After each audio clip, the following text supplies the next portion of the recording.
দিল্লিতে পাকিস্তান হাই কমিশনের বাইরে অনুমোদিত সীমানার বাইরে থাকা স্থাপনা উচ্ছেদ করেছে ভারতের সংশ্লিষ্ট কর্তৃপক্ষ। বৃহস্পতিবার এনডিটিভির প্রতিবেদনে এ তথ্য জানানো হয়েছে। বুলডোজার দিয়ে হাই কমিশনের পাশের রাস্তা, ভিসা বিভাগের সামনে থাকা সারি, নিয়ন্ত্রণের কাঠামো, ট্রাফিক বোলার্ড ও নিরাপত্তা বেষ্টনী গুঁড়িয়ে দেওয়া হয়। অভিযানের পর সেখানে ধাতব কাঠামো, ধ্বংসাবশেষ ও কংক্রিটের টুকরো পড়ে থাকতে দেখা যায়। তবে পাকিস্তান হাই কমিশনের মূল প্রবেশদ্বার ও সীমানা প্রাচীর অক্ষত রয়েছে।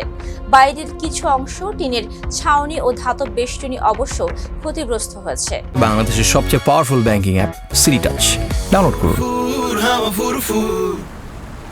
এদিকে ইসলামাবাদে ভারতীয় হাই কমিশনের বাইরে থাকা নিরাপত্তা ব্যারিকেড সরানোর মাত্র ৩ দিন পরেই দিল্লিতে এই উচ্ছেদ অভিযান চালানো হলো।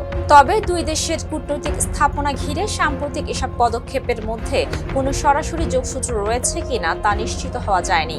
একই সময়ে কাশ্মীরে মার্কিন রাষ্ট্রদূতের বক্তব্য নিয়ে ইসলামাবাদে মার্কিন প্রতিনিধিকে তলব করেছে পাকিস্তান। সাইমা রূপা, ফেস দ্য পিপল।